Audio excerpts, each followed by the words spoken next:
welcome back, everybody, to another episode of the Nonprofit Show. We're super excited because we have the CEO, Jennifer Alleva, CPA extraordinaire, back on with us, CEO of Your Part-Time Controller. You know, Jennifer, we love our peeps at YPTC. So much fun, but it's really fun to have you, my friend, back on.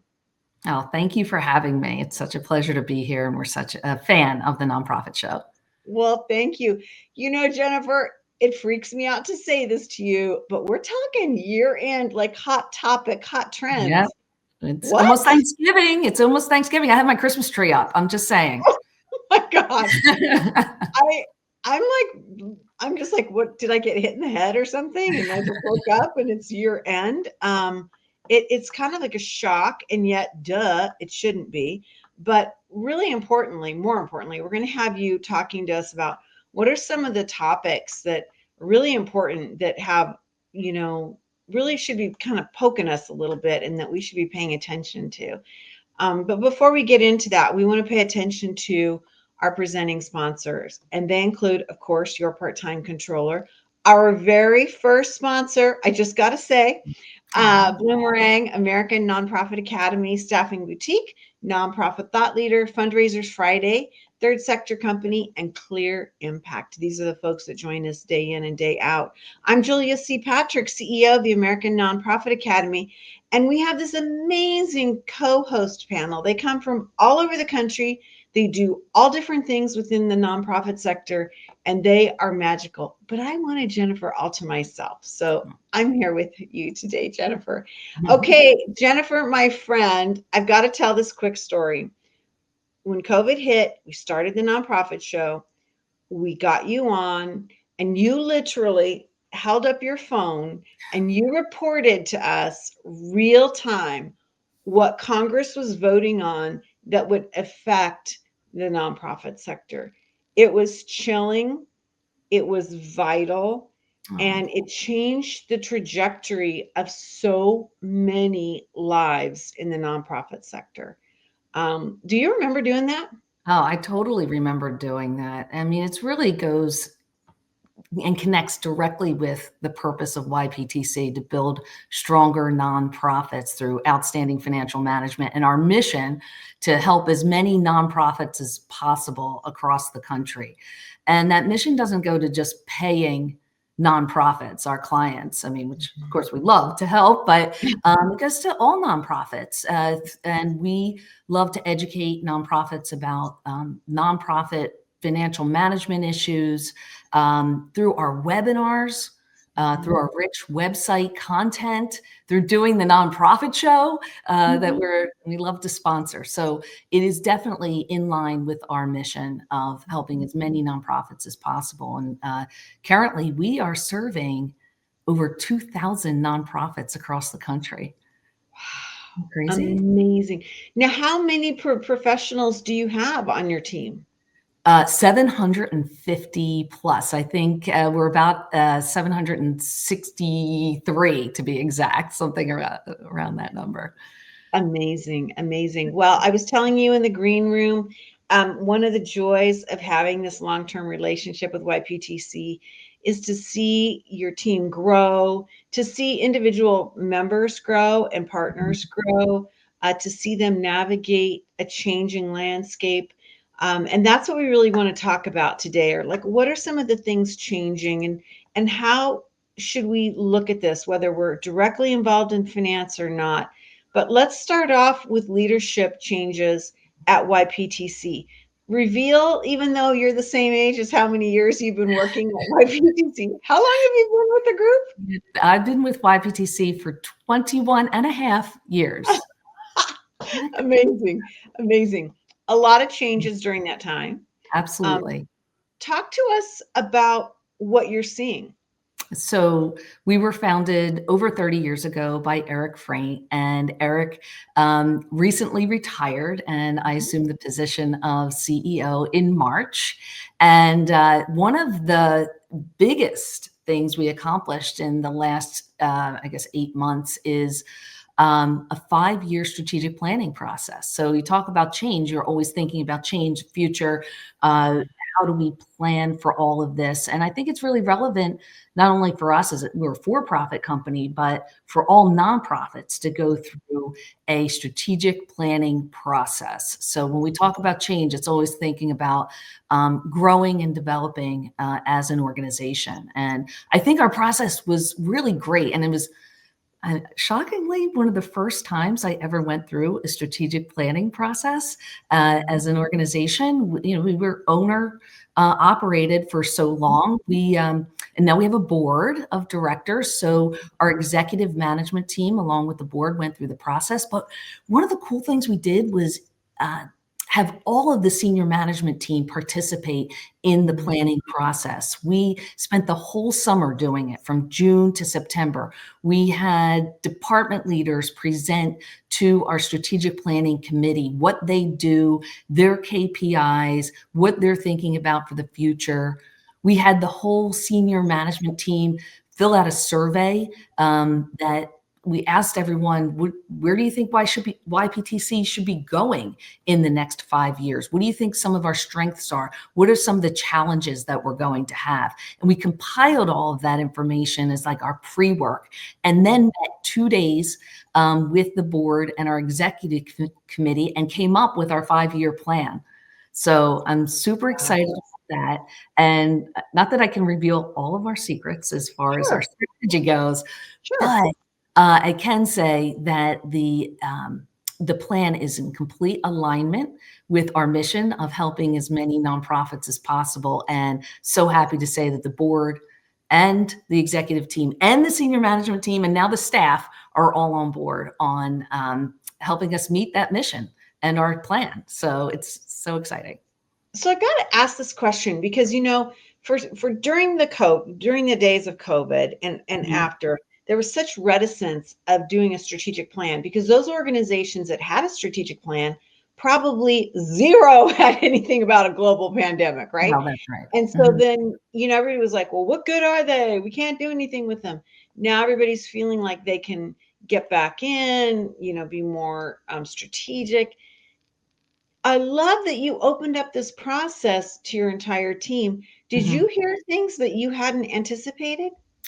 Absolutely. We, especially on the challenges we thought or the staff or the senior management team thought we might face, but you're never going to be able to unravel all of the challenges or consider everything that might happen. So you just have to be flexible, have that like mindset of flexibility to have a plan, yes, but be able to navigate through any change that might come your way to that plan. I always say that, you know, the plan is like, you know, charting your way to the moon. You may never get there or to the top star. You may never get there, but you chart your course by that direction, in that direction. So it's always important to have a plan, but always remain flexible. Right.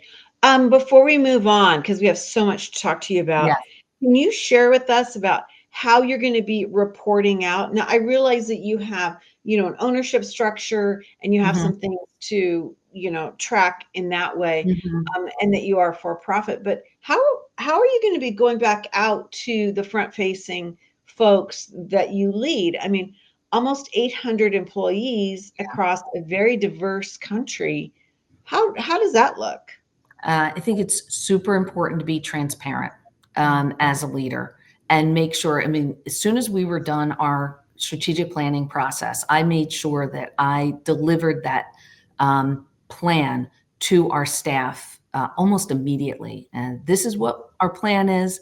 This is how you can help. This is how you can be a part of it. Matter of fact, in our annual review questionnaire this year, we've asked all staff, what do you think about the strategic plan? How do you think you can specifically help and get everybody on board to go, you know, row in the same direction with the plan?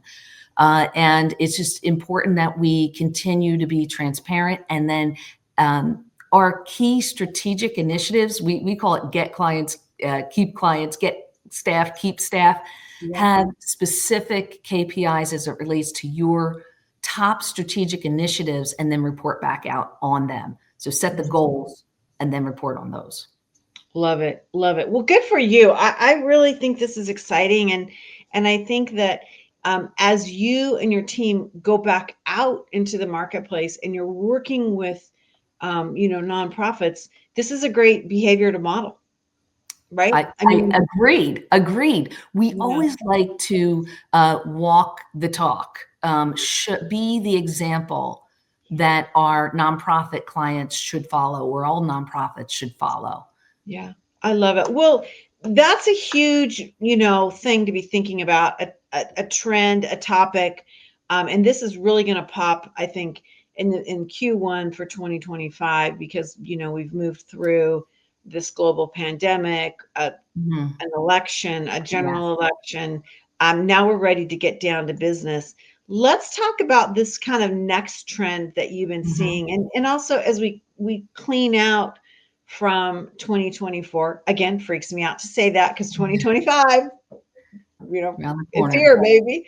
You're Yes. talking about AI and humans, not just Yes. AI, but AI and humans. What is that looking like? There is no theme bigger or trend bigger this year and for the last few years and the upcoming year than artificial intelligence. I had an interesting experience this year leading a discussion of executive directors at a large national conference, and I posed a few questions to the audience. First question was, who is using AI in their work? Very few hands went up. Secondly, who has a designated leader for AI in their organization? Again, very few hands went up.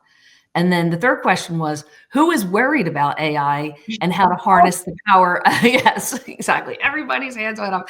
Who is worried about AI and how to harness the power to support your nonprofit? Yeah, everybody is worried and really doesn't know where to turn. And it really made me think, like, what should YPTC be doing as a company to make the best of AI and how we can help nonprofits navigate through this trend? So first, we started a new department. It's called AI Solutions and Training, and we have a designated leader, Edwin Harvey, and you met him on Halloween. He's great. He was really interesting. And I get now the nexus between your comments and his, because he was all human centric. Yes. He was like, you got to start here before you can ever go there. And I thought, I have to tell you, I think he was kind of like one of the first ones that we've had on the show that spoke that way. And we talk about AI a lot here because I agree with you. It's the number one thing that's impacting us. Edwin is doing so much as it relates to educating me and educating our team on all things AI. He's helping to optimize our operations using AI. He's meeting with all the department leaders. How can we use AI to speed our work? He's advising clients on AI use cases. He's enhancing our tools. I'm sure he talked about our chat YPTC tool that we use to perform our client analysis. And he's just overall the voice of YPTC to the regarding AI to the world. I think designating someone on staff or a consultant or someone on the board to be the AI czar is really important for nonprofits to do, because there's so many aspects to manage AI. It's really important. Edwin is really great at talking about the ethics and using the ethics side of AI and ensuring that we're using AI responsibly. But like we said, we can never forget about the human connection. The work that we do for nonprofits, it's human centric. So use AI to speed our work and make us more efficient, but never forget the human side of things. You know, I would love for you to, in 2025, ask those three questions again and see what happens. I suspect it will kind of be the same, right? I mean, that people, it's going to take them a little bit of time to lean in because of that fear factor, right? It's been our experience that nonprofits are sometimes a little slower to adoption of Yeah. some of the trends. So we want to help nonprofits get further down the learning curve on AI and this trend, because it's so important and it could really be useful for so many reasons to help organizations. Whether it's, I don't know, Edwin's doing this really cool project for us right now where he's taking survey data from our staff, and we had like 1,100 different inputs to the survey, and he's parsing that out and helping us very quickly using AI and automation to come up with a summary of that information. I thought, what a great use case for like a foundation for grant making purposes and such. But there's so many different use cases for AI. And I tell you, one of the biggies is, you know, we have a staffing shortage in nonprofits these days. And one of the great use cases for using AI and automation is to actually help us speed our work. So perhaps we can survive the staffing shortages Right. that we might have. Well, let's jump into that because I mean, you and I have been talking about this now for a good 4 or 5 years. I mean, Yes. you lived it within your own organization. I should say you are living it. Um, I notice that, and I mentioned this again in the green room, you know, the number of folks that reach out to me that say, you know, our CFO wants to retire, needs to retire, held on because of the pandemic, but now we got to let him or her go so they can do their thing. Do you know anybody? Can you help us? You know, it's really, I don't want to use the word crisis, but it's a tough thing. What are you seeing? Are we getting Yeah. enough kids in college to want to go down this path? Is that where it So starts? yeah, it really does start with Okay. the college majors in accounting. And unfortunately, we have less and less students taking the accounting route for several reasons. One of the reasons is just demographics. There's less kids. The other reason is the focus on finance and other technological you know, computer-based, AI-based careers that individuals want to jump into. There's some restrictive rules around getting your CPA these days. You need 150 credit hours, which is so crazy. Hopefully those rules are going to be changing soon to make it easier for students to graduate and take the CPA and not have to have 150 credit hours to actually receive your CPA license. And then there's the issue with nonprofit organizations being able to pay accountants and Yeah. controllers and CFOs Yeah. the wages that they're seeking on a full-time basis, and just the career paths as well. You know, if you're working full-time at a nonprofit, sometimes there's just not as many opportunities career-wise for you. So all of those things combined is causing an accounting shortage all across the country in all industries, but specifically the nonprofit industry. Mhm. You know, it's really interesting. We had on one of our favorites, who I just got to meet for the very first time, Ellie Hume, Ellie. and she's great. And I asked her, you know, why accounting? How did this start? And she said she wanted to be one since she was a little girl, when she learned in school that this could be something.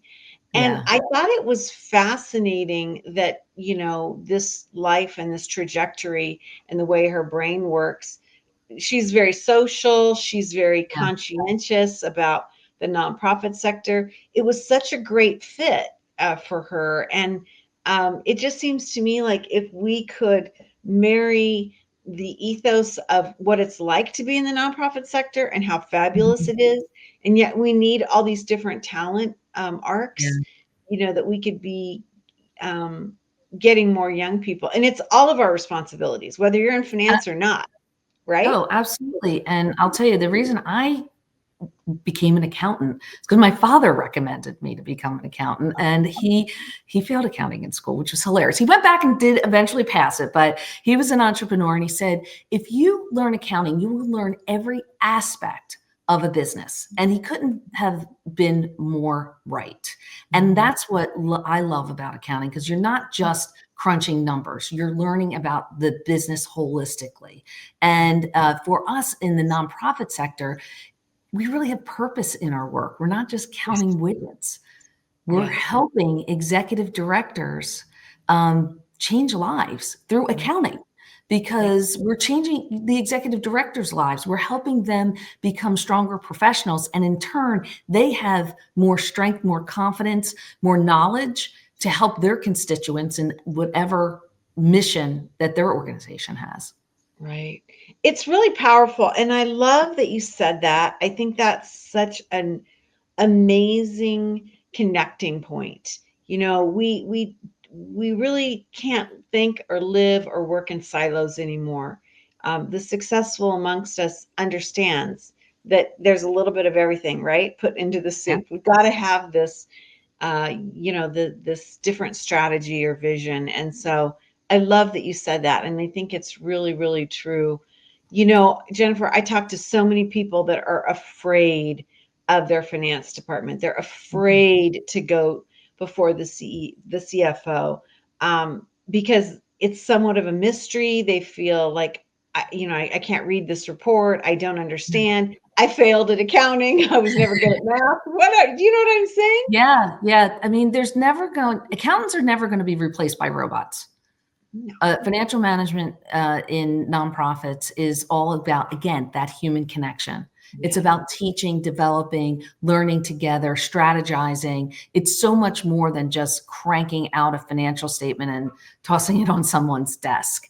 It's really about, now what we have these financials, we have this information. How do we use that for decision making going forward? But I will tell you, maybe a little bit to combat the shortage is using technology to help speed the work on the rote stuff, the actual cranking out of the numbers, using AI and automation to do those things. And we're certainly doing that. But then having more time as accountants and financial management professionals to spend with the executive director to strategize, help them do more transformational activities like cash flow analysis and rolling forecasts and process improvements. I think that is where we can really harness the technology usage, but never forget about the human side of things. Right. And I think that's almost like a psychological hurdle, right? To get beyond like what you just see in a report or the spreadsheet, to be saying, okay, we have this, but what we really need is that strategic thought leadership. We really need to be planning. And we started off this conversation about strategic planning, right? Yes. If you don't have your numbers and you don't have some of these things, you can't build that roadmap out. And so I think this is just one of those missed opportunities. And in my way of thinking, it's a fear-based thing, Jennifer. And that's why outsourcing does work in many respects to compound the accounting shortage as well. You can get the exact technical human skills that you need at the exact time instead of paying like a full-time person to do all of that. And you could still have, and we would like to think we all are, an indispensable trusted advisor to lead you down the path to success. And it doesn't have to be on a full-time basis. Right. Well, and I think one of the things that, you first taught me, and that was that, and now you're up to nearly 800. I mean, if there's a question that needs to be asked and answered that somebody might not know or might not have enough reflection time on it, you have an enormous cadre of people to get those answers. That is one of the magical. That is one of the great advantages, is to have that wealth of knowledge within our firm. Not every associate that's working with a client is going to know the answer to every question, but we have really great resources internally to pose the question to the entire firm. and get that answer back. And we also have a great culture of support so that our staff feel very comfortable reaching out to each other for that type of help.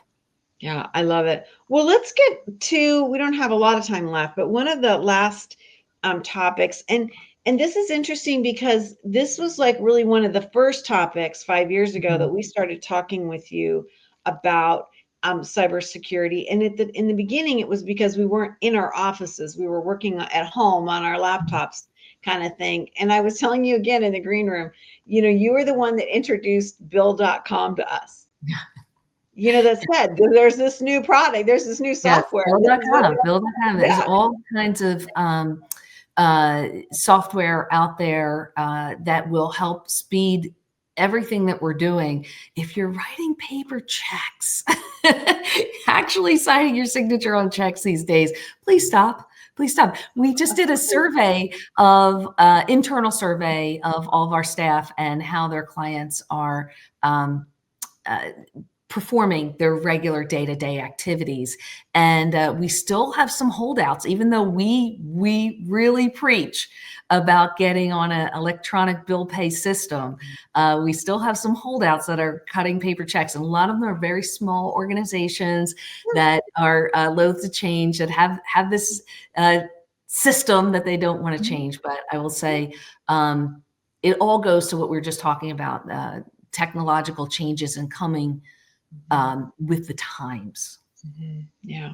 Well, cybersecurity is such an interesting thing because within the nonprofit sector, we have confidentiality issues, HIPAA, we have very sensitive information from our donors, obviously employees, staff, board, and then our financial partners, foundations, grantors. So, I mean, there's a whole net out there that gets cast when it comes to cybersecurity in the nonprofit sector.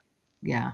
And it's still a major problem and a big risk for nonprofits. So there was a recent Chronicle of Philanthropy article, and it said the latest data from the FBI found cybercrime complaints more than doubled from 2018 to 2022. And it hasn't changed, has not gotten any better since then. Recent major hacks of nonprofits include Jewish Federation of Greater Washington. They had a $7.5 million loss, and Save the Children had a $1 million loss.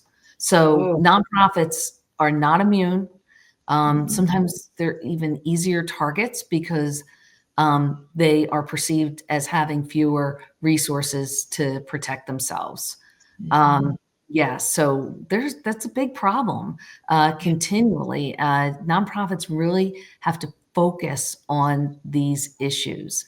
Phishing is still a thing. It's becoming more sophisticated, and it's not as easy. Before, you could really spot bad spelling or grammar in the sender's email address, and you're like, oh, I know this is fake. But now with AI, it's becoming harder and harder to distinguish whether something is fake or not. So it's so important to take the steps to ramp up policies, procedures, and protections at nonprofits. Yeah, it's such an expensive thing to overlook because when it happens, it's devastating and it impacts so many people. And the people that you serve in your community and your clients and your staff and your funders, I mean, it's like a triple whammy for the nonprofit sector. Your reputation is at major risk if you have a security breach. And that is, I think, probably the most important thing to protect. I mean, you really should be using multi-factor authentication, regular backups, penetration testing, strong password management. We use LastPass. There's many strong password management systems out there. Training for employees. Now we get to the human-centric part of things. Training for employees. A lot of the cyber actually is human-centric, quite frankly. It's like making sure that staff feel comfortable speaking up, especially if they accidentally click on something, and being able to have that openness to say, if you do think you made a mistake, speak up. Don't hide it, because we can fix something that we know about. But if it's out there and we we don't know about it, that's when it could get worse and snowball into a much bigger problem.